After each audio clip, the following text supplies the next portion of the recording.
Bakit? Anong meron sa karne? Kunutan noo kong tanong sa aking asawa. Lumapit pa ako para makita kung anong bagay ang nagbibigay sa kanya ng takot. Maging ako'y napadilat ang mga mata. Hindi ako kumurap upang masigurong totoo ang aking nakikita at hindi malikmata lamang. Elijah, yung mga karne ng tandang gumagalaw. Tignan mo, parang nagwawala ang bawat lamang nababad sa kalamansi. Hindi ba? Lalamang uod eh. Talagang laman niya ang nagwawala at gumagalaw. Meron bang ganitong karne? Anong uri ng karne naman ito? Hindi naman yata pwede na buhay pa ang tandang. Dahil patay na yun bago ko hiwain eh. Mukhang totoo ang sinasabi ni Lolo Benoy noon. May kinuwento si Lolo Benoy tungkol sa tandang na alaga ng mga aswang. Ang mga uri ng tandang ay malakas. Ano namang koneksyon ng tandang kung alaga ng aswang? Manok yan, tao yun. Posibleng aswang din ang tandang na hawahan ng amo. Madalas kasi sa mga among aswang dinuduraan ang bibig ng tandang. Yun ay upang maging maamo. Kapag aswang, posibleng mahawang alaga, kaya posibleng aswang din ang tandang. Ibig sabihin karne ng aswang ang tandang na ating bihag? Makakain ba ito? Kadiri sigurong kainin to. Maaari tayong mapahamak. Madalas ay mahawahan, kaya itapon mo bago pa tayo mahawa ng pagiging aswang. Naku Elijah, ayoko lumipad sa gabi. Baka sumablay pa't mabugbog ng taong bayan. Idagdag pa ang malaking kahihiyan na ko na lamang. Kadiri naman, oo, ililibing ko na lang ito. Buti na lang may kalamansi, kung wala, yari talaga tayo. Unang pagkakataon na nakakita ko ng ganitong karne. Noong bata pa ako, kwento lang ito ni Lolo Benoy. Talaga palang tunay ito. Iyon pala yun, ngayon alam ko na. Ang ganitong bagay. Wala naman ako narinig na kwento tungkol sa ganito. Mga asubang na tandang. Talagang mahalaga ang kalamansi sa mga ganitong bagay, Elijah. Oo nga, pero paano yan? Wala tayong ulam. Hindi bali ng tuyo na lang ang ulam natin kaysa maging aswang tayo. Matandang lalaki ang may-ari ng tandang na ito. Ibig sabihin aswang ang matandang yon. Oo, aswang siya, sigurado yon. Yari na. Napakagat ako sa akin daliri. Sa 3 biyag, ang karne ng aswang pa talaga ang napunta sa akin. Pero ayos na rin at hindi napahamak ang aking biyanan at Lolo Benoy. Wala kaming ibang naging ulam ng gabing yon kundi tuyo. Mabuti na lamang at sanay sa buhay mahirap ang aking asawa. Kaya kahit tuyo'y ayos lamang, wag lang kaming makakain ng aswang na tandang at mahawahan. Pagkatapos kumain ay nagpasya na kaming matulog. Pagpatay mismo ng ilaw ay biglang may dumapong wakwak sa aming bubungan. May aswang, Elijah. Mukhang nasundan ka ng may-ari ng tandang. Wala na akong pwedeng pagdudahan. Siya lang ang posibleng naligaw.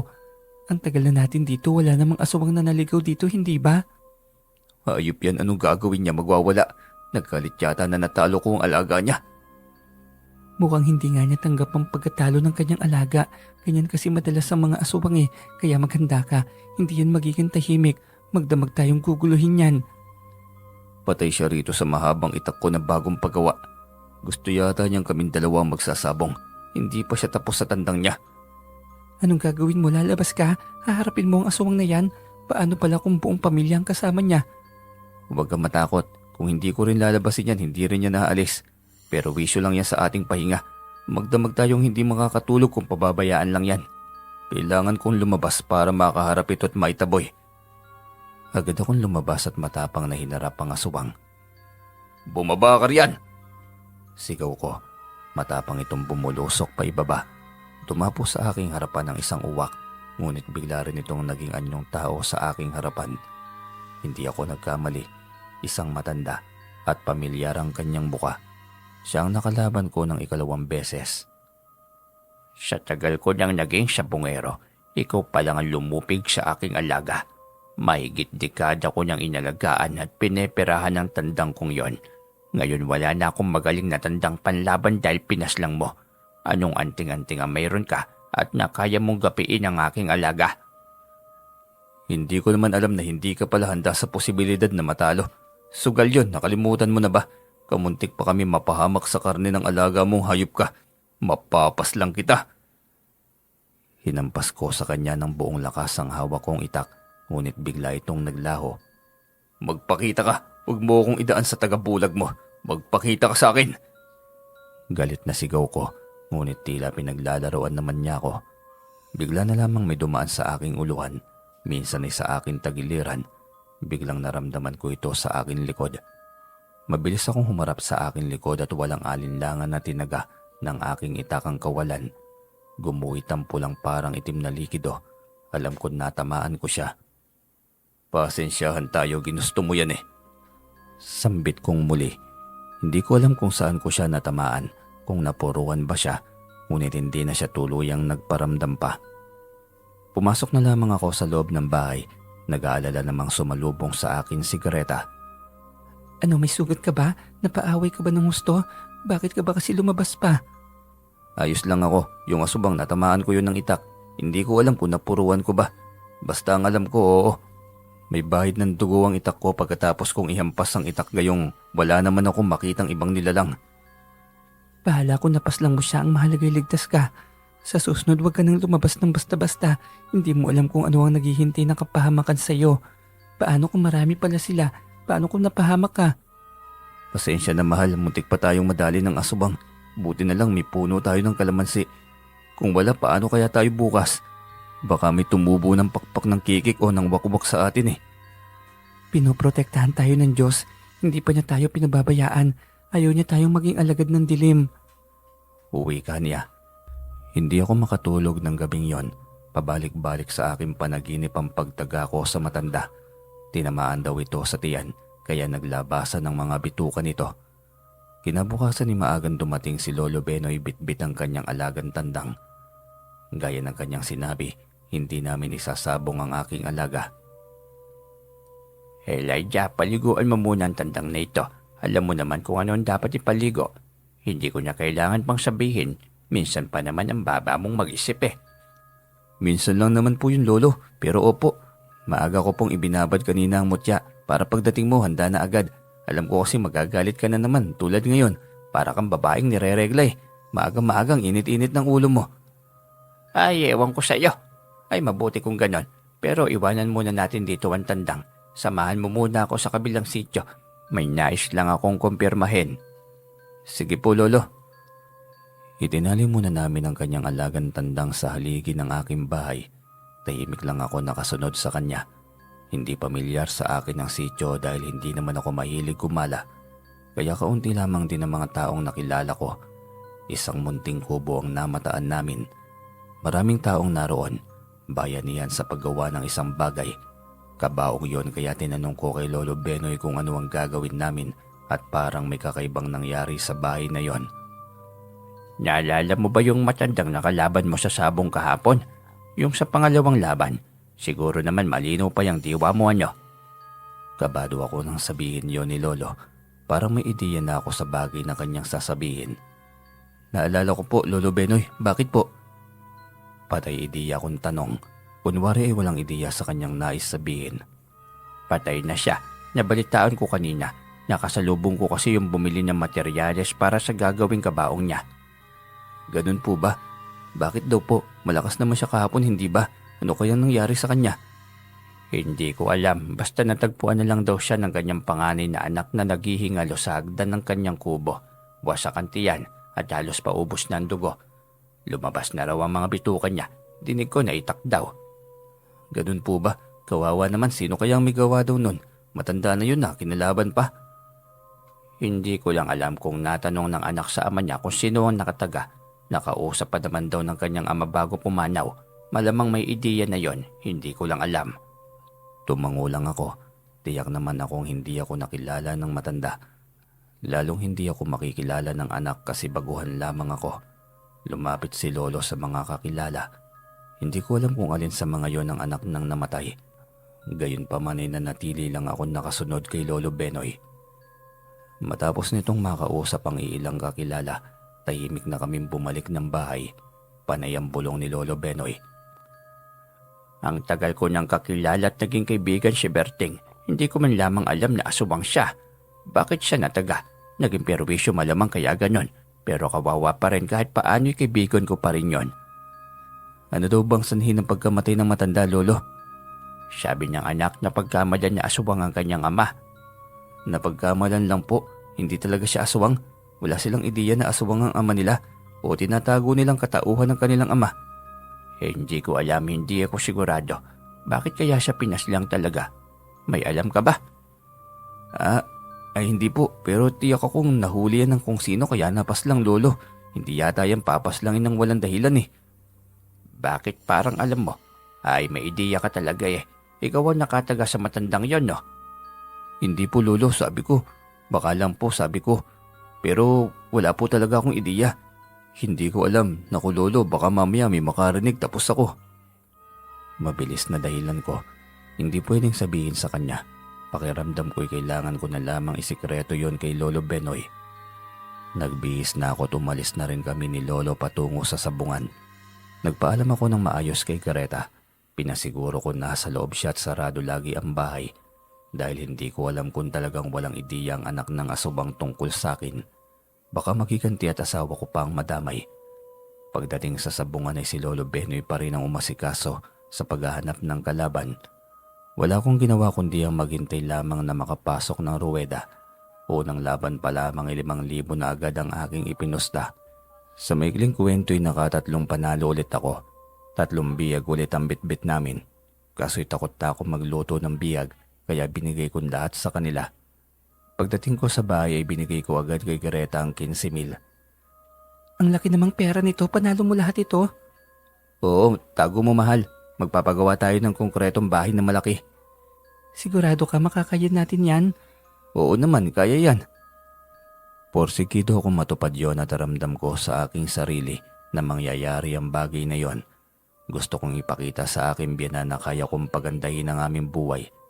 Kinabukasan ay huling araw ng sabong sa kabilang baryo. Kasama pa rin kami ni Lolo, gaya ng aking inasahan.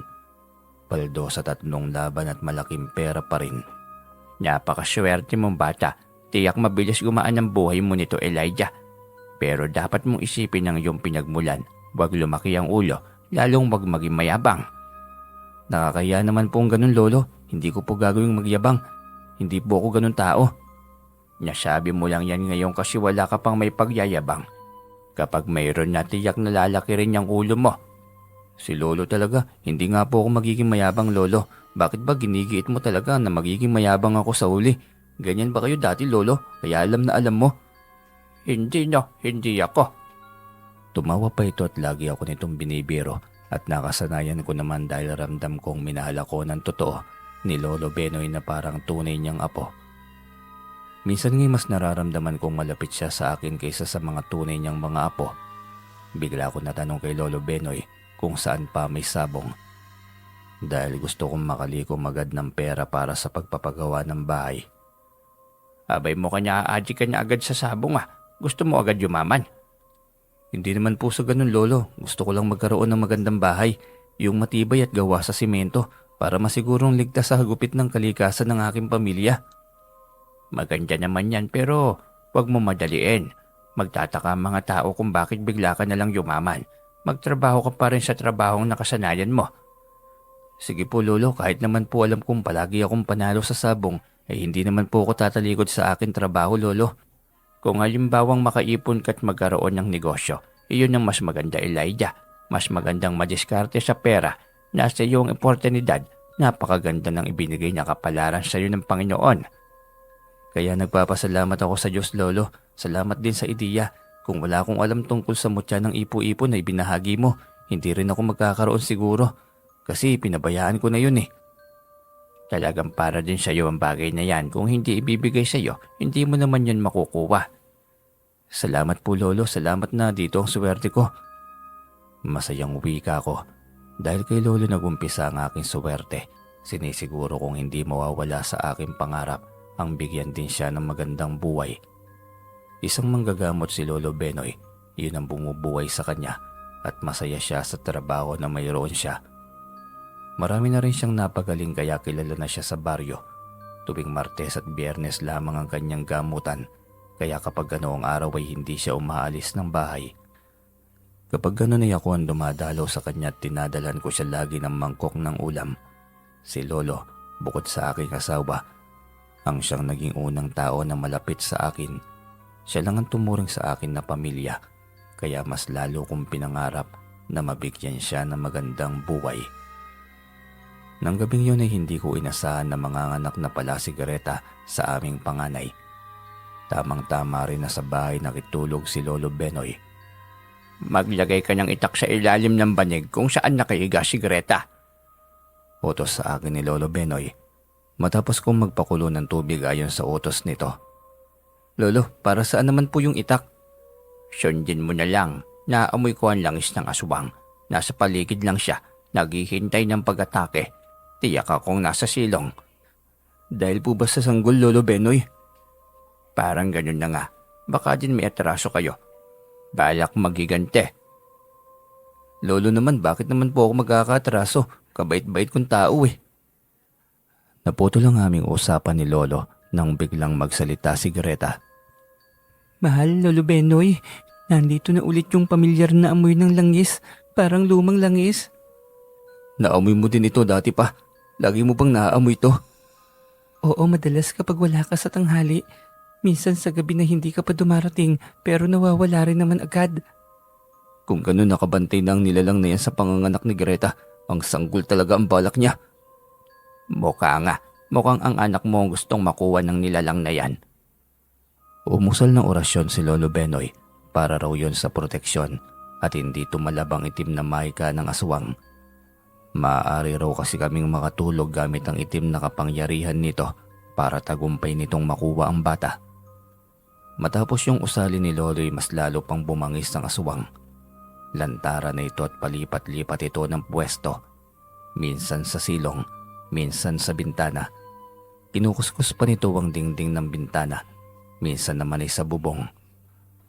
Kung kailan mas lalong tumitindi ang sakit ng tiyan ni Greta, ay mas lalo rin itong bumabangis. Huwag niyo nang pansinin ang nilalang na yan. Protektado tayo ng Panginoon. Ang mahalaga'y mailuwal ng normal ang anak mo, Greta. Uwi ka ni Lolo, kaya hinayaan na lamang naming magngalit ng nilalang sa labas. Tila ba nais na nitong pumasok at sugurin kami ayon sa boses nito. Hindi na rin may pinta ang mukha ni Greta dahil sa sobrang sakit ng tiyan. Isa pang oras ang tiniis niya bago tuluyang lumabas ang aming anak. Isang gwapong lalaki na kamukhang kamukha ni Greta. Ang gwapo naman ng apo ko. Buti hindi nagmana sa iyo, Elijah. Kung nagkataon, ano naman kayang magiging mukha nito? Grabe naman kayo sa akin, Lolo Benoy. Talagang harap-harapan na. Hindi talaga natigil ang panlalait mo sa akin. Pwede kayang tigilan mo rin ako kahit ngayon lang, Lolo. Baka sabihin mong bata lang ang hindi nagsisinungaling eh. Mula nung bata ko, ganito na talaga ako. Ayoko ng kasinungalingan. Mukhang hindi ka naman nasanay sa akin. Ang tagal na nating magkasama ah. Ang mahalaga naman ay mahal kita bilang apo ko. Hindi naman kita tinuring na iba, hindi ba? Sa bagay nga naman, masanay na lang talaga ako sa iyo. Pero masaya din ako na hindi nagmana sa akin ang apo mo, Lolo. Kasi kapag nagkataon, yung Lolo Benoy niya mismo ang unang lalait sa mukha niya harap-harapan. Pero siguro masasanay rin siya kagaya ko, Lolo. Ay hindi ko gagawin yun sa apo ko, no? Hindi ko lalaitin ang apo ko, ano ka ba? Kita mo may pinipili ka talaga, Lolo Benoy eh. Sabi mo tinuturing mo akong tunay na apo. Pero ang panlalait mo naman sa akin mula paa hanggang ulo. Abay ito naman hindi na nasanay. Sige na, narinig mo yang sa labas. Yan ang problema natin ngayon. Mukhang hindi talaga titigil. Ano kayang gagawin natin? Kung lalabasin na lang kaya natin ito? Kaya nga Lolo, kanina ko pa sana gustong sabihin yan eh. Ano gagawin natin? Lalabasin na lang ba natin to? Dalihin mo na nga yung itak. Haharapin natin kung sino man yan. Kung marami man ay handa naman ako, ikaw, kailangan mo ding maging handa. Agad kaming lumabas ni Lolo at buong tapang na hinarap ang nilalang. Si Lolo mismo ang kumasa sa galit na mayroon ng nilalang na ito. Mag-isa ito at walang kasama, kaya hindi mahirap kalabanin. Hinayaan na lamang si Lolo Benoy na harapin yon. Alam kong kayang-kaya niya itong lupigin kahit gamit lamang ang orasyon. Umarap ka, huwag kang matapang. Pero nagtatago sa anting-anting ng taga-bulag. Ano yan, nagmamayabang ka lang. Kayang-kaya ko rin gumamit niyan. Bigla itong bumungad sa aming harapan. Napataras ako sa gulat, lalo pat nakakatakot ang mukha nito. Nagbabaga ang mga mata, magulo ang buhok, nagmamantika ang buong katawan na puno ng makapal na balahibo. Subalit pamilyar ang kanyang mukha. Alam kong nakita ko na siya at hindi ko naman alam kung kailan o kung saan. Teka, namumuan kita. Tama, ikaw ang panganay ni Berteng, yung namatay ilang buwan pa lang ang nakararaan. Aswang kayo. Kung gano'n nasubang ang iyong ama, ikaw ang nagmana. Tansyo, ikaw yan, no? Mabuti naman at nakilala mo ko. Pumunta ka pa talaga sa bahay noong namatay si tatay. Gayong alam nyo naman na kayo ang may kagagawan nun. Ano bang kagagawan yung sinasabi mo? Hindi akong pumaslang sa ama mo. Anong alam ko sa pagkamatay niya? Hindi kami nagkita ng gabing yon. Isa pa'y kaibigan ko ang iyong ama. Hindi kami nag-aaway nun.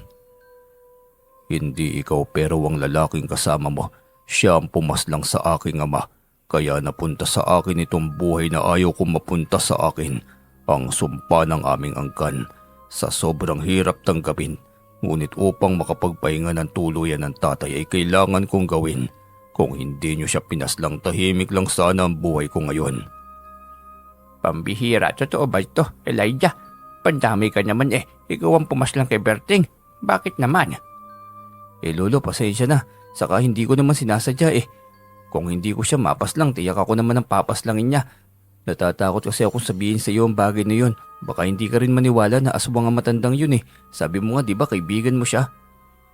Paano ba kayo nagpang-abot? Sa sabong lang naman kayo nagharap ng araw na yon. Paano ikaw agad ang pumaslang sa kanya? Sinugod ka ba niya sa bahay niyo? Hindi rin naman niya alam ang tahanan niyo. Yun nga po lolo, hindi ko alam paano niya ako natuntun. Naalala mo pa ba? Nang araw na yun, dala ko ang tandang na bihag natin. Yun kasi ang naging parte ko nang naghahati tayo ni Tatay Estong eh. Nung ibabad namin sa kalamansi ang karne ng tandang ng matanda na yun, naggalawan ng mga laman. Nakakapangilabot nga yun lolo eh. Naranasan ko rin yun. Nakaranas ka rin pala. Talaga palang aswang si Berting. Sa tagal naming magkaibigan, ngayon ko lang nalaman na aswang ang taong yon. Ay, baka pwedeng pag-usapan natin ito, Tasyo. Anong pag-usapan? Ang talagang balak ko'y ipaghiganti ang tatay. Wala tayong dapat na pag-usapan pa. Hindi ako pumunta rito para makipag-areglo. Ang gusto ko, sanggol. Kapalit ng buhay ng aking ama. Ay kung ayaw mo ring madalas sa pakiusap ay wala na akong magagawa. Kayang-kaya kitang labanan. Pero nung ka na makukuha mo ang sanggol. Umusal ng orasyon si Lolo Benoy. Tumalsik ito at biglang nawala. Muli na namang lumakas ang hangin sa paligid. Biglang umiyak ang aking anak sa loob ng bahay. Pumasok ka doon sa loob ng bahay. Bantayan mo ang mag-ina mo. Siguraduhin mo ang kaligtasan nila dahil yun ang mahalaga. Paano ka po, Lolo? Iiwanan ba kitang mag-isa rito? Huwag mo akong alalahanin dahil makakaya ko ito. Walang mangyayaring masama sa akin.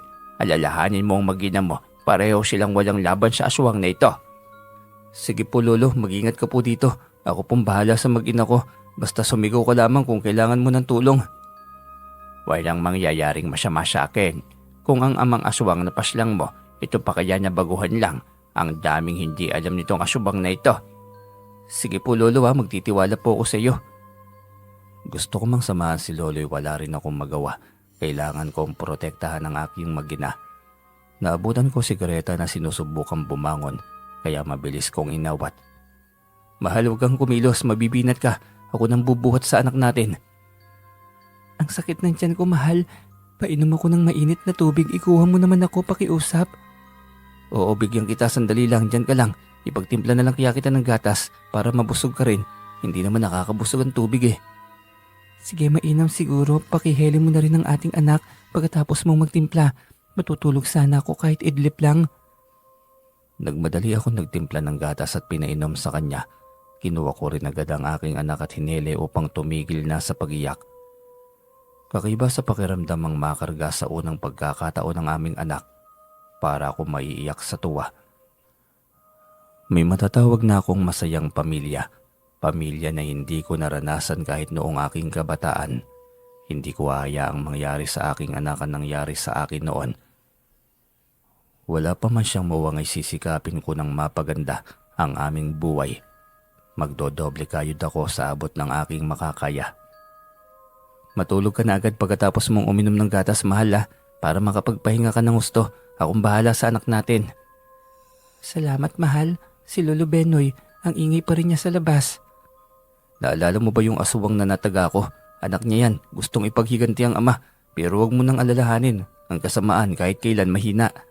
Kaya hindi niya kakayanin kahit si Lolo Benoy mag-isa. Kahit sa orasyon lang siya lalabanan ni Lolo Benoy eh. Ano ba yan? May paghihiganti pang nalaman kamuntik pa tayong mapahamak sa ginawa ng kanyang ama nun na.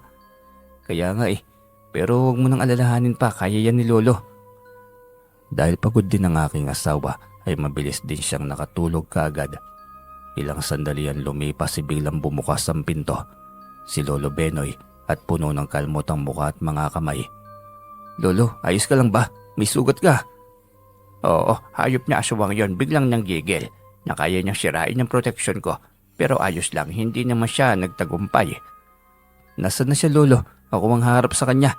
Hayop na aswang na yun, ang dami mong kalmot. Lalagyan natin mamaya yan ng langis. Ang hapdi niyan eh. Wala na siya, hindi na kailangan. Magpahinga na tayong lahat. Nakatakas po ba siya, Lolo? Ay kailangan kong habulin. Hindi siya pwedeng tumakas. Kalma, Elijah, ano ka ba? Nakatakas siya pero hindi na rin naman yun mabubuhay pa. Bukas na bukas paglalamayan na rin ng kanilang mga kaanak yon. Bagay lang yun sa kanila, mga salot sa mundo. Ay, mabuti naman. Parang katulad lang din pala sa tatay niya. Pasensya na, Lolo, nadamay ka patuloy. Hindi ko akalain na mga sabongero talaga na aswang yun eh. At kapag pala natalo, abay magwawala. Maghihiganti. Walang hiya naman. Akala mo naman malakas. Konting lakas at kapangyarihan lang naman ang taglay nila eh. Sinabi mo pa. Sabi nga hindi ba, ang mababaw na ilog maingay. Saka tama naman ang ginawa mo. Mali ko namang aswang palang matandang yon. Ilang taon na kaming magkaibigan. Hindi ko man lamang nadiskubre. O siya, uuwi na ako. Mag-uumaga na rin naman. Tamang-tama sa susunod na linggo may sabong sa dulong sityo ng baryong ito. Doon naman tayo. Sige po, Lolo, nang matapos na agad ang ipinapagawa kong malaking bahay. Tila sinuwerte ako simula nang mapalapit kay Lolo Benoy sa pagsama ko sa kanya sa sabong. Nagsimula ang lahat ng unti-unting pagangat ng aming buhay mag-asawa. 3 araw uli ang sabong, kaya 3 sunod-sunod na araw agad ang panalo. Bali 9 na laban sa loob ng 3 araw at paldo lahat yon. Sa maikling kwento, madali ko na pagawa ang pangarap na malaking konkretong bahay. Maraming mga kapitbahay ang nagulat, maging ang sarili kong biyanan na lalaki ay tila ayaw matanggap ang kaunti kong pagangat. Baka mamaya madadamay kami sa kahihiyan mo, Elijah. Baka magugulat na lang kami pinoposas ka na ng mga pulis. Nako, ayusin mo ang buhay mo. Huwag mo kaming idamay. Bakit naman po ako popusasan, Tatay Estong? Maayos naman po ako nagtatrabaho. Saan mo ba nakuha ang mga panghusga na yan? Hindi yan panghusga, Elijah. Puna ko yan. Ano? Maayos kang nagtatrabaho ng palihim. Ano pong palihim? Panggagapas ng tubo ang ginagawa ko ngayon, Tay. Kailangan pa ba yung ilihim? Hindi ko maintindihan kung bakit pati trabaho ko pinag-iinitan mo na ngayon, Tay. Sige lang, Elijah, maglaro ka pa ng lokohan. Malaman ko lamang na may ginagawa kang hindi maganda. Humanda ka. Ayusin mo. Hindi kita maintindihan, Tay. Ano ba talagang gusto mong tumbukin? Sabihin mo na lang ng diretsahan nang hindi na ako nanghuhula. Nakita mo yung mayamang drug lord na si Boss Mundo. Buti sana kung ganun ka nakalaki. Kasi kahit sikat ka ng drug lord, wala lang. Kasi matatabunan lang ng pera ang bunganga ng mga pulpul na mga kapulisan. Pero kung ganyang kapiranggot lang naman ang sayo, huwag ka nang mangarap pa.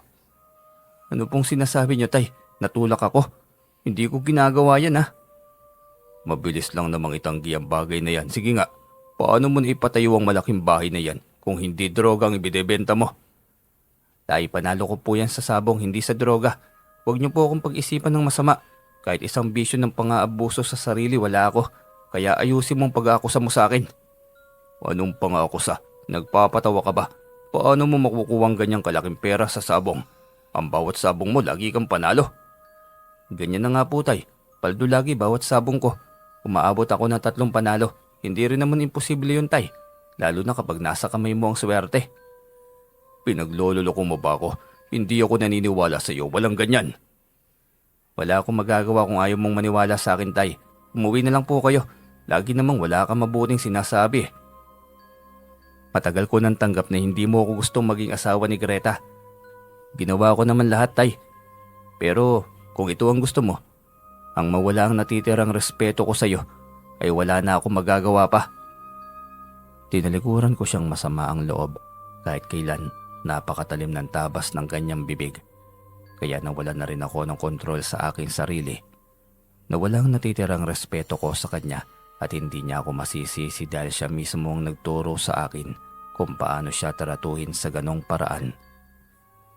Mahal, ano yun? Bakit parang narinig ko ang boses ni tatay sa labas? Nariyan ba si tatay? Anong ginagawa niya dyan? Nandito siya para laitin ako, para sabihin sa akin na isa akong tulak ng droga kaya ako nakapagpagawa ng bahay. Dahil doon nagbebenta ako ng droga. Grabe talaga sa akin ang tatay mong yun, Greta. Nakakawala ng respeto sa totoo lang. Ano, sinabi niya ang bagay na yon? Wala na talagang kadala-dala itong si tatay. Pasensya na mahal, ang mabuti pa iwasan mo na lang siya. Kapag nariyan siya, mabuting gano'n na lang ang gawin mo. Bahala na kung sasabihin niyang bastos ka kasi binabastos ka rin naman niya. Siya lang din ang may kasalanan para mawala ang respeto mo sa kanya. Salamat at naiintindihan mo ako, mahal. Masakit talaga sa loob. Lahat naman ginawa ko para magustuhan niya ako. Ano pa bang gusto niyang gawin para matanggap niya naman ako? Kahit bilang tao na lang, kahit huwag nang bilang asawa mo eh. Siya, tama nang hinanakit na yan, kumain na lang tayo. Diyak na umalis na rin yung si tatay. Huwag na natin siyang pansinin na muna. Focus na muna tayo sa pangarap natin. Salamat sa suporta mo sa akin, Greta. Salamat sa tiwala at pagmamahal. Siyempre kailangan nating magtulungan. Buhay natin ito sa huli para sa anak natin at sa magiging anak pa. Naging mag-asawa tayo dahil iisang ating pangarap. Magandang bukas para sa ating pamilya. Maswerte ako may asawa akong may malawak na pag-iisip. Sinasamahan niya ako sa lahat ng aking mga pangarap. Makalipas ang 3 buwan, pormada na ang aking bahay. Kaunti na lang. Pintura at ilang pagpapaganda na lang. Marangyang bahay na siyang matatawag at sobrang sabik akong itira sa bahay na yon ng aking magina. Tanghali nang dumating si Lolo Benoy sa aming bahay.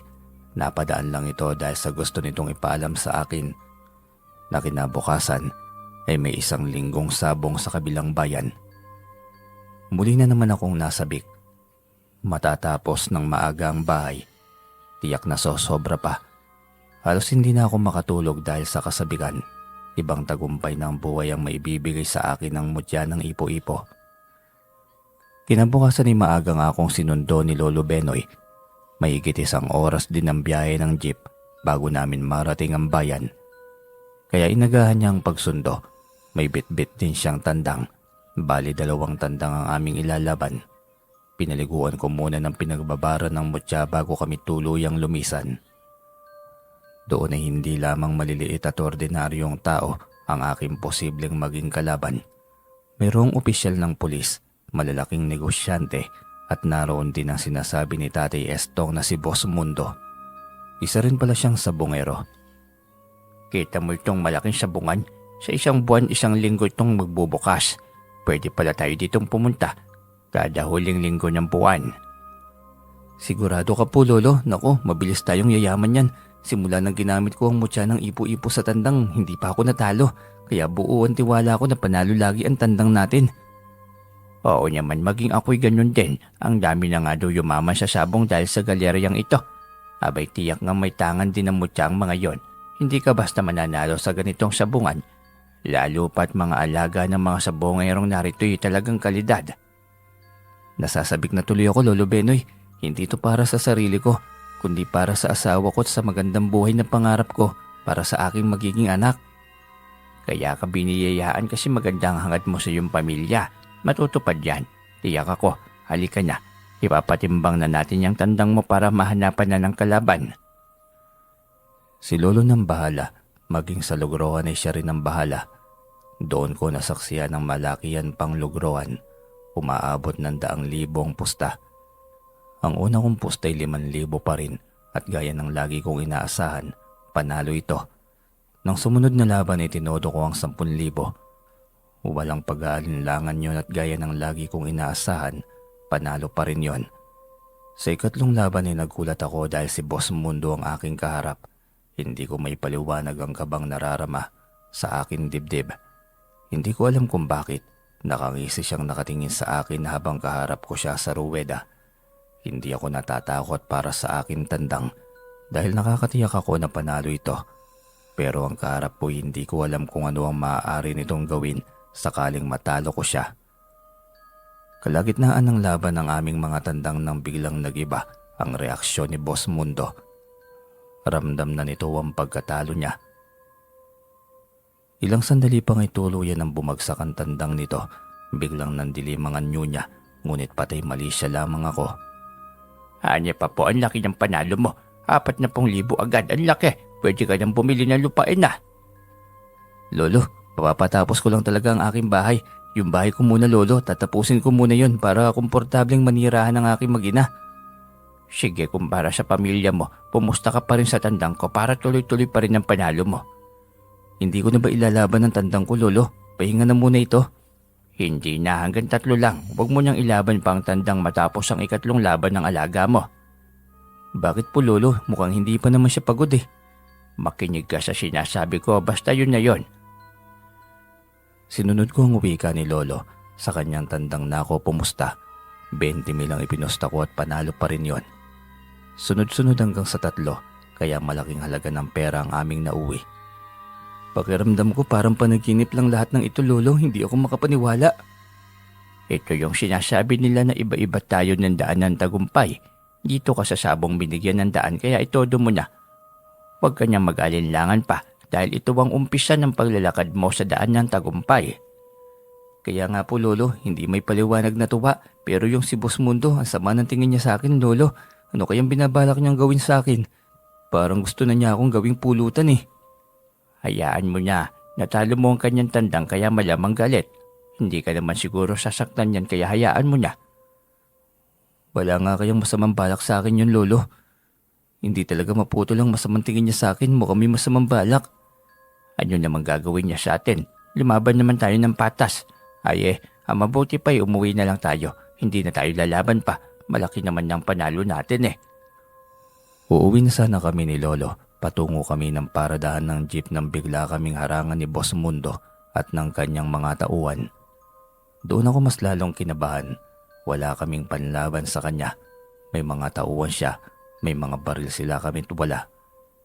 Lolo, pumunta ka na po sa paradahan ng jeep. Doon mo na lang ako hintayin. Hindi, sasamahan kita. Baka kung ano ang gawin ng mga ito sa'yo. Lolo, akong bahala. Sige na, mahina ka na. Kayang-kaya ko naman sila eh. Pumalakak si Boss Mundo nang marinig yon. Kayang-kaya? Abay parang si Boy Kidlat ito mayabang. Ano sa tingin mo ang kakayahan mong lumaban sa akin? Ano bang kailangan nyo sa akin? Sabihin nyo na dahil kailangan na naming umuwi. Hindi naman kami makikipaglaban sa tao eh. Yung tandang lang naman namin ang inilalaban namin dito, hindi ang sarili namin. Kaya nga, o yung mga tandang na hawak mo gusto kong bilhin yan kahit magkano. Sabihin mo lang ang halaga. Babayaran ko agad ngayon na. Itong bihag po ba? Yun lang naman pala, walang problema. Ang dami nga po nito eh. Hindi namin ito mauubos. Gusto mo sayo ng 3. Heto po, hindi naman kami madamot ng lolo ko eh. Hindi yung bihag, yung buhay na tandang ang habol ko. Magkano yan? Sabihin mo ang halaga. Nagmamadali ka naman siguro, hindi ba? Sabihin mo na. Hindi ako nakasagot at napalingon lang kay Lolo Benoy. Si Lolo Benoy ay nakatingala lamang din sa akin. Lolo, ito daw ang buhay na tandang ang bibilin. Magkano daw po? Ikaw pong bahala, Lo, sa iyo ito eh. Kaya ikaw ang magdesisyon kung ibebenta mo ba ito o hindi. Abay oo naman, ibebenta ko yan kung gusto niyang bilhin para makaalis na rin tayo. Mukhang interesado talaga siya sa ating alaga eh. Lolo, sigurado ka po ibebenta mo ito? Sayang naman. Para makauwi na tayo, tignan mo naman parang hindi talaga tayo makakaalis nito hanggat hindi nila makuha sa atin ang kanilang gusto. Bulong pa sa akin ni Lolo. Nag-iisa lang itong tandang ko, Lolo. Wala na akong alaga kapag naibenta ko to. Hayaan mo na, marami akong tandang sa bahay. Bibigyan na lang kita ulit basta makaalis na lang tayo dito. Bulong pa niya sa akin. Magkano? Sabihin nyo na para madalian tayo. 100,000 lahat. Kukunin mo ba? Yan ang halaga ko sa aking tandang. Lolo, ang mahal naman. Pinagdololoko mo sila eh. Bulong ko naman kay Lolo. Hayaan mo na ako. Para tantanan na tayo nito. Tiyak hindi siya kakasya. Ang mahal kaya? Lolo, opo, sobrang mahal. Para nga hindi niya bibilhin. Kung tanga siya, edi bibilhin niya. Bulong pa rin niya sa akin. Ano niya, bibilhin mo na ba? Nakapag-isip ka na ba? Sige, kukunin ko na. Sigurado ka? Pag-isipan mo rin, Boss Mundo, ang laking halaga niyan. Hindi ako nakikipagbiruan. Bibilihin ko yan kahit gaano man kamahal. Hindi ako makapaniwala. Binayaran niya ang lolo ng 100,000. Mas lalong tumindi ang aking kaba. Paano kung ilalaban niya't matalo? Mas lalo kaming pag-iinitan ni lolo. Ngising kabayo ito habang bitbit ang 2 tandang palayo. Hindi ako halos makalunok kahit ng sariling laway. Kinakabahan ako ng sobra. Halika na, Elijah. Biglang yaman talaga tayo nito. Lolo, baka kung anong gagawin niya sa atin kapag matalo ang kanyang biniling tandang. Kasalanan niya na yon. Hindi siya nakinig sa akin. Sabi ko pag-isipan niya. Lolo talaga, halika na nga lang, umuwi na tayo. Baka magbubuhat ng mabibigat na bagay ang sawa ko eh. O siya, sige na, halika na. Habang nasa biyahe kami ng matanda, pauwi, ay hindi ko na iwasang mag-alala. Iniisip ko ang biniling tandang ni Boss Mundo. Hindi naman yun nanalo dahil sa galing nito. Nanalo yun dahil sa bisa ng mutya. Kinabukasan niyon ay mawawala na ang bisa nito. Pilit ko na lamang iwinawaglit yon sa aking isipan. Binigay ni Lolo Benoy ang 50,000. Ayaw ko sanang tanggapin ngunit pinilit niya. Kaya ang inuwi kong pera ay halos kulang na lang ng konti at aabot na ng 200,000 piso. Balak ko yung ibili ng tricycle pamasada at pintura sa bahay at kung ano pang pwedeng madagdag ng ganda sa magarang bahay. Para ito sa aking asawa, para mas mapasaya ko pa siya. Nang ibigay ko ang makapal na halaga ng salapi sa kanya, ay gano'n na lamang ang kanyang gulat. Mahal, saan galing to? Panalo ko sa sabong. Huwag mo nga akong pinaglololo ko. Hindi ako nagbibiro, ano ka ba? Totoo ang sinasabi ko. Talagang panalo ko yan. Yung 50,000 dyan, galing sa pagkabenta ng tandang. Gusto kasing bilihin ng isang mayaman. Alam mo bang, malaking galerya ng sabungan ang pinasok namin ni Lolo Benoy. Malalaking tao ang kalaban namin dun. May tandang ba na gano'n ng mahal? Wala nga, nagulat nga ako na yun ang halagang binanggit ni Lolo Benoy. Pero mas nagulat ako nang hindi man lang tumawad si Boss Mundo. Mukhang barya lang sa kanya yung halagang yun eh. Sino ba yung Boss Mundo na yan? Sabi ng yung tatay, isa raw yung drug lord eh. Ano? Delikado naman yan. Hindi nyo na sana'y hinarap pa. Baka kung anong kalalabasan ng pagbebenta nyo ng tandang sa kanya. Hindi rin niya kami tatantanan hanggat hindi namin na ibebenta sa kanyang tandang. Kaya bahala na siya sa buhay niya. Bibili nga ako ng pintura bukas sa tricycle para pamasada. Para may panghanap buhay naman ako. Ikaw kung ano ang gusto mo para sa ikagagaan ng iyong trabaho. Malakas ang kita sa tricycle dahil iilan lang ang mayroon dito. Kaya tiyak na makakaipon tayo nito. Magtatayo rin ako ng malaking tindahan dito sa atin. Higit na mas mababang halaga. Sana lang magiging tagumpay ang pangarap mo, Elijah. Magtatagumpay ako dahil may pagsusumikap ako. Alam ko at wala kang pinangarap na iba kundi ang magtagumpay. Kaya napakaswerte ko yata na ikaw ang aking naging asawa. Maswerte ako kasi may asawa akong nagtitiwala at sumusuporta sa akin. Dahil pareho kaming nakasuporta sa isa't isa, ay mabilis ang tagumpay ng aming mga pangarap. Kinabukasan, hindi kami nagpunta ng sabungan ni Lolo, kaya sa bayan muna ako pumunta. Tricycle talaga ang una kong binili. Dalang tuwa sa aking puso habang minamaneho yon. Dumaan muna ako sa hardware at binili lahat ng kailangan bago umuwi ng bahay. Makalipas ang 1 linggo, handa ng aking malaking bahay para lipatan. Nagkaroon ng malaking salo-salo bilang pasasalamat dahil sa binigay sa akin ng Panginoon na malaking biyaya. At ingala mga reaksyon ng mga tao, may mga natutuwa, may mga nanunuya, tila ba hindi ka panipaniwalang tagumpay na aking narating. Ngunit hindi ko na yung binigyan pa ng pansin. Ang mahalagay nakikita ko sa mukha ng aking asawa ang matinding kaligayahan. Unti-unti nakikita namin ang tagumpay sa aming buhay. Akala ko'y magiging maayos na. Hindi ko alam, pinaghahanap pala ako ni Boss Mundo, maging si Lolo Benoy. Dito pala ang bahay mo, bagong tayo ah. Sa tandang yata na 50,000 ang halaga. Todas ka ngayon kay Boss Mundo. Sino kayo? Kami ang mga tauhan ni Boss Mundo. Pinaghahanap ka niya dahil ang laki ng talo niya sa tandang niyo. Niloko niyo siya. Anong niloko? Siya ang gustong bumili ng ganong halaga. Hindi namin pinilit yon. Sa kanya ka na lang magpaliwanag. Ang mabuti pa'y sumama ka sa amin nang sa ganon ay walang problema. Ano ko tanga, hindi ako sasama sa inyo. Sabihin niyo sa boss niyong drug lord, bawiin na lang niya sa mga benta niyang mga illegal na gamot. Nagmamatigas ka talaga ah. Binunot nito ang baril sa gilid ng baywang nito. Nagulat ako nang biglang itinutok yun sa akin ngunit hindi ako nagpatinag. Nagkunwari akong hindi natatakot. Sabi ni boss kung mapapatay ka namin ay ayos lang. Kaya bakit pa natin patatagalin, hindi ba? Walang pasabi niyang kinalabit ang gatilyo ng baril. Ngunit nailagan ko yun at nagawa ko pang umikot sa kanyang likod. At pareho silang binatukan. Hinawakan ko sila pareho sa kanilang kwelyuan sa likod, pinagumpog. Hindi ko maintindihan pero sa mga sandaling yon, ang gaan nilang pareho ko silang paglalaruan. Muli sana akong babarilin ng isa ngunit sobrang bilis ng aking mga kilos. Gamit ang aking paa ay sinipa ko yon ng buong lakas kaya tumilapon sa malayo. Gusto nyo ng laro? Ibibigay ko. Tamang-tama dahil kakaalis lang ng aking asawa patungo sa sentro ng pangkalusugan. Kailangan maturukan ng bakuna ang aming anak kaya walang sawang bakbakan kung yun ang nais nila. Hindi ko pa naranasang magkaroon ng kaaway, hindi ko pa naranasang lumaban at hindi ko rin alam kung saan ako kumukuha ng lakas na nakayanan ng 2 taong tila ba-bouncer ng klaban laki ng katawan. Naalala ko ang mutya ng ipo-ipo. Ito yata ang nagbibigay ng lakas sa akin at kakaibang kilos na mayroon ako. Pinoprotektahan ako ng mutya na aking tangan. Mas lalong lumalakas ang aking loob. Buong tapang akong umarap sa mga ito. Isa-isang pinabagsak. Alumpihit ang mga ito sa sakit ng katawan. Ilang sandali pa'y kanya-kanyang bangon ng mga ito para tumakas. Hinayaan ko na lamang ang mga ito. Balik lang kayo ulit dito kung gusto nyo pa ng ganong laban. Sigaw ko sa kanila. Buti na lamang at mag-isa ako sa bahay. Kung nagkataon na kasama ko si Greta, tiyak na nagkaroon na ito ng trauma.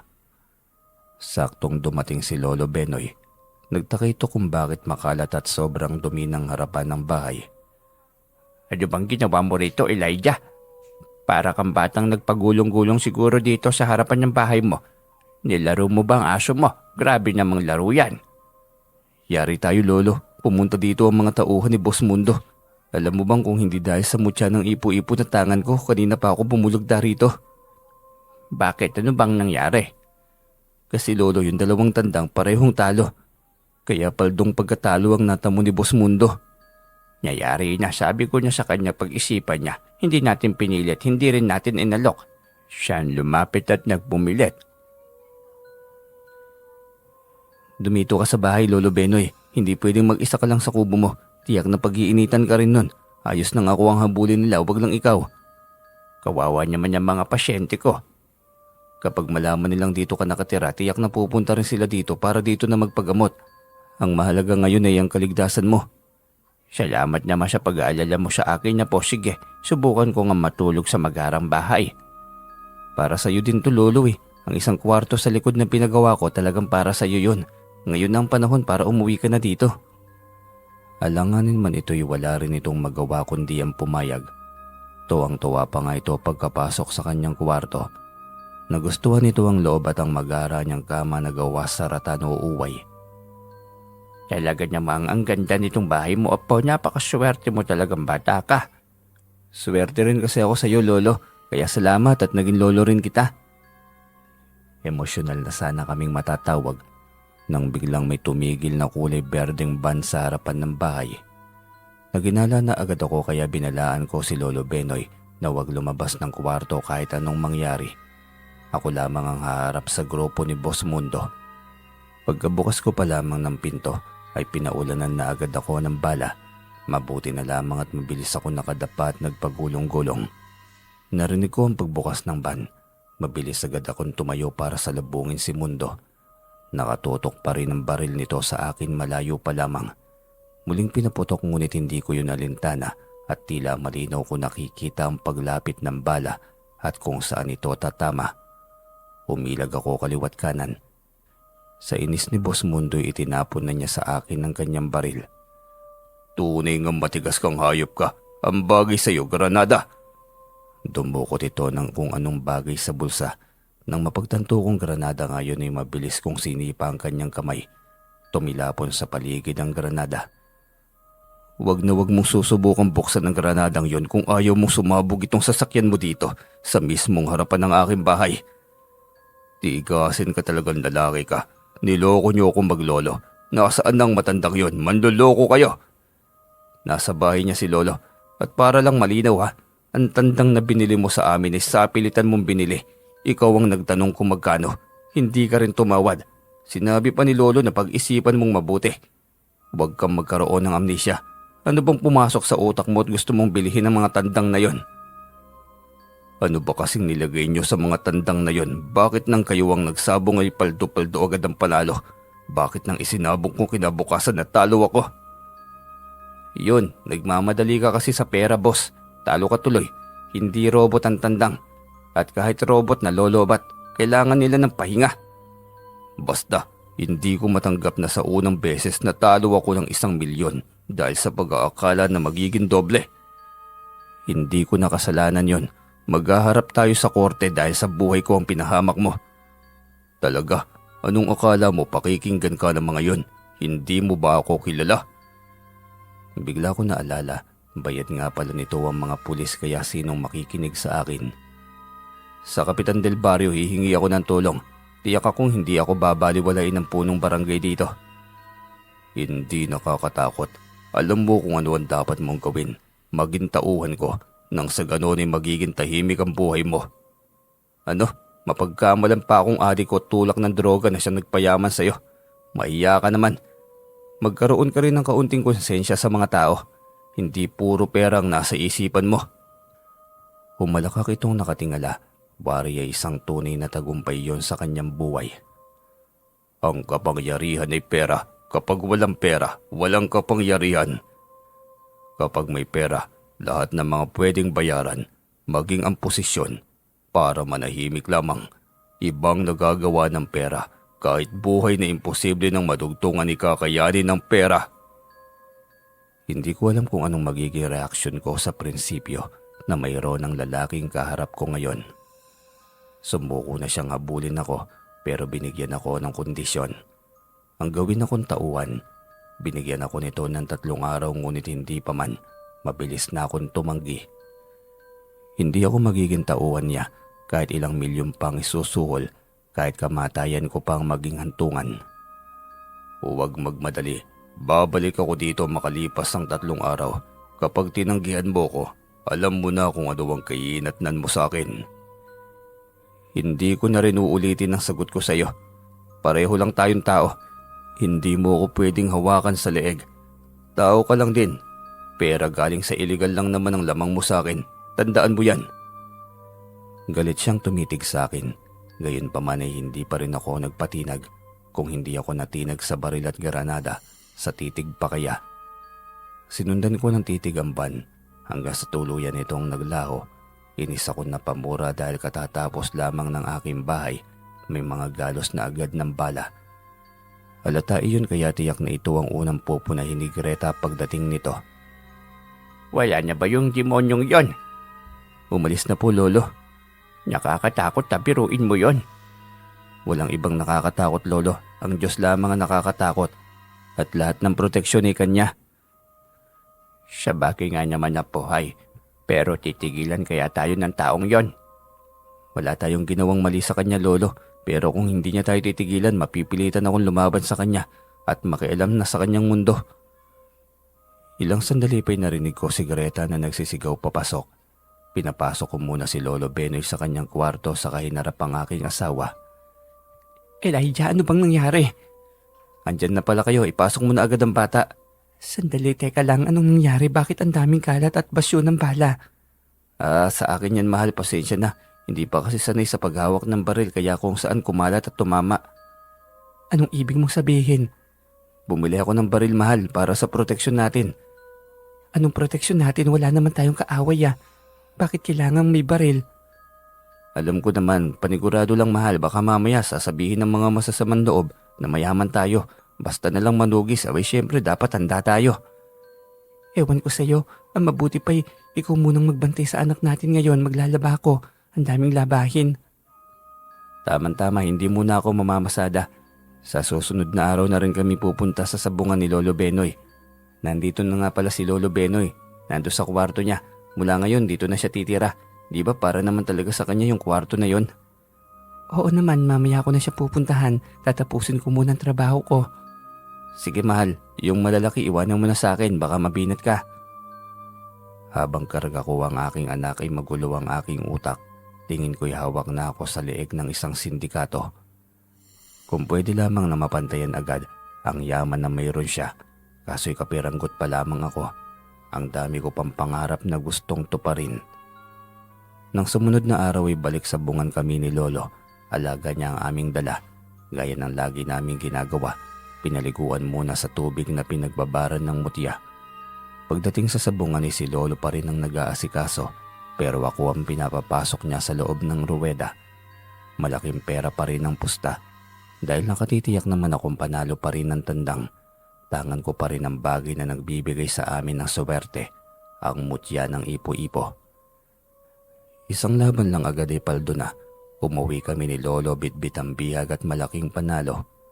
Wala na, hindi na maputol-putol itong swerte mo, apo. Tuloy-tuloy na ito. Hanggat sa iyo ang mutya ng ipo-ipo, kaya ingatan mo dahil maaari niyang mawala sa iyo kung hindi mo yan iingatan. Opo Lolo, lagi ko pong alalahanin yan. Wala si Boss Mundo sa sabungan, kaya matiwasay ang aming laro at maging pag-uwi. Pagdating sa bahay ay halos nakalimang ikot na ako at nakailang pasok sa kwarto upang hanapin ang aking magina, ngunit wala sila. Kinakabahan na agad ako, kinutuban. Tiyak ako may kinalaman si Boss Mundo sa pagkawala ng aking magina. Hindi mo pa ba nakikita si Greta at anak mo? Ay baka dumalaw sa magulang. Lolo, dito ka lang ha. Akong bahala sa paghanap sa aking magina. Pumasok ka sa kwarto mo. At kahit anong mangyari, wag kang lumabas ng iyong kwarto. Oo, sa kwarto lang ako magpapahinga. Napagod din ako na sobra. Ewan ko ba, ang bilis ko nang mapagod ngayon. Natural lang yan Lolo, matanda ka na kasi. Kaya di siguro apo, o siya lakad na. Dalang tricycle ay sinubukan kong hanapin ang aking asawa sa bahay ng aking biyanan. Ngunit sermon lang ang inabot ko mula sa aking mga biyanan. Mabilis lang kami sa bayan tay. Umuwi din kami agad ni Lolo. Nasaan ang anak ko ngayon? Palibasa, adik ka na sa sabong. Pinalaki mo ang bahay mo sa sugal. Ayos na yun kaysa magnakaw at mang-hold up, saka pumatay. Sa sabong lumalaban ako ng patas. Kung talo, edi uuwi. Yan ang prinsipyo ng mga adik. Hindi rin ako adik sa sabong tay. Binabalansi ko lang ang aking oras. Ganun ba? Nasaan ang pamilya mo? Nakabalansi naman pala. Yung si Boss Mundo, tiyak akong siya may gawa nito. Ano? Kinalaban mo si Boss Mundo? Hindi ka ba nag-iisip? Malalagay sa kapahamakan ng buhay ng mag-ina mo. Subukan lang niya dahil iisa-isahin ko magputol ng dalawang kamay niya. Hayop ka, huwag ka magtapang-tapangan. Hanapin mo ang iyong mag-ina, alis na. Ikaw ang puputulan ko ng mga paa. Oras na hindi mo mahanap ang mag-ina mo. Nagmadali akong umalis nang pagtabuyan ako ng aking biyanan. Halos liparin ko na ang bahay ni Boss Mundo. Pagdating sa bayan ay agad kong hinanap ang bahay nito. Sa dami ng nakakakilala sa kanya bilang drug lord, halos lahat pwedeng tanungin dahil lahat halos ng taga-bayan ay alam ang bahay nito. Pinuntahan ko agad ang nasabing bahay, isang mansyon, isang magarang mansyon na gawa sa mamahaling materyales. Isang sekyuan nakatayo sa labas ng gate, palakad-lakad sa harapan ng gate. Agad ko itong nilapitan. Ito po ba yung bahay ni Boss Mundo? Eto nga, ano bang kailangan mo sa kanya? Kailangan ko po siyang makausap, mahalagang bagay po. Sandali, tumayo ka lang dyan. May pinindot itong bagay sa gilid ng gate, tapos ay sinabi nitong may naghahanap sa kanya. Mabilis din at nakalipas ang ilang sandali, ay nasa aming harapan na ito. Yon, tama ang hinala ko. Ikaw nga ang hinihintay kong bisita. May usapan tayo, hindi ba? Ngayon ang tamang panahon, nakapag-isip ka na ba? Hindi, halika. Doon tayo sa kubo para tayong dalawa lang. Hindi ka mag-aalangan na sumagot. Ang mag-ina ko ang kailangan ko. Pwede ba? Walang kung ano pang bagay ang pinunta ko rito. Maging maayos ka lang. Ayusin mo ang iyong desisyon sa buhay para naman makasiguro kang ligtas ang iyong mag-ina. Nabulagan pa naman yun sa'yo. Akalain mo nga naman ang gandang yon, babagsak sa mukhang yan. Hindi ka panipaniwala. Pangit ako pero hindi ako kasing demonyo mo, Boss Mundo. Eh ikaw, literal na pangit na nga, demonyo pang ugali. Sinong nagbigay sa iyo ng pahintulot na laitin ako sa sariling pamamahay ko? Nilait mo rin ako eh. Ano magagawa ko? Gumaganti lang naman ako ah. Baka nakalilimutan mong hawak ko ang iyong asawa. Wag na wag mo saktan ang asawa ko. Magkakamatayan tayo, tandaan mo yan. Ilabas mo siya. Magdesisyon ka na para mailabas ko na siya. Walang alinlangan ko siyang nilapitan. Hinawakan ng kanyang dalawang kamay. Pinaglubid yon sa likod. Napapayaw siyang humihingi ng tulong sa kanyang mga tauhan. Ang daming lumapit na mga tauhan niya na may hawak na baril. Tinutukan ako ng mga ito. Sige, subukan niyong iputok. Tanggal itong mga balikat ng amo niyo. Huwag kayong magpapaputok. Sobrang lakas ng taong ito. Bali-bali na ang mga buto ko. Ilabas niyo ang asawa at anak ko kung ayaw niyong matudas ng tuluyan itong boss niyong hudlom. Nanggagatal na ang mga ugat ni Boss Mundo. Hindi rin ito may galaw ang kanyang kamay na nalubid na sa likod. Ilabas niyo na, bilis! Kailangan ko pa palang gawin ito para magtanda kayo. May kalalagyan ka sa akin, tandaan mo yan. Hindi pa rin ako matitinag sa mga pananakot mo. Oras na may gagawin kayong hindi maganda sa aking pamilya. Ibabalik ko ng doble sa inyo kung ano man ang ginawa niyo sa kanila. Kaya magdasal kang wala akong makita kahit isang pasa sa katawan ng asawa ko. Anong meron sa katawan mong hayop ka? Bakit ang lakas-lakas mo? Hindi ako abusadong tao, ngunit hindi rin ako mananahimik kapag pamilya ko nang naagarbyado. Natigil ang aming usapan nang makita kong parating ang aking asawa. Umiiyak ito. Umiiyak din ang aming sanggol. Parang pinunit ng 10 beses ang aking dibdib habang tinitignan ang miserableng mukha ng aking asawa, karga ang aming anak. Bali hanggang dito po muna yung parto ng Mutya ng Ipo-Ipo ni Elijah. Pasensya nyo na po kung medyo natagalan yung part 2. Inayos lang po natin sandali. Kaya po baka maging alternate yung pag-upload natin. Ibang kwento pagkatapos nito tapos part 3 naman po ulit tayo. Baka ganun po yung mangyari mga ka-DM. At bago nga pala tayo magpaalam binabati ko muna ng maligayang kaarawan si Yusilin Joy Elumba. Maligayang kaarawan po sa iyo, ma'am. Mag-iingat po kayo palagi at stay safe po. Maraming salamat.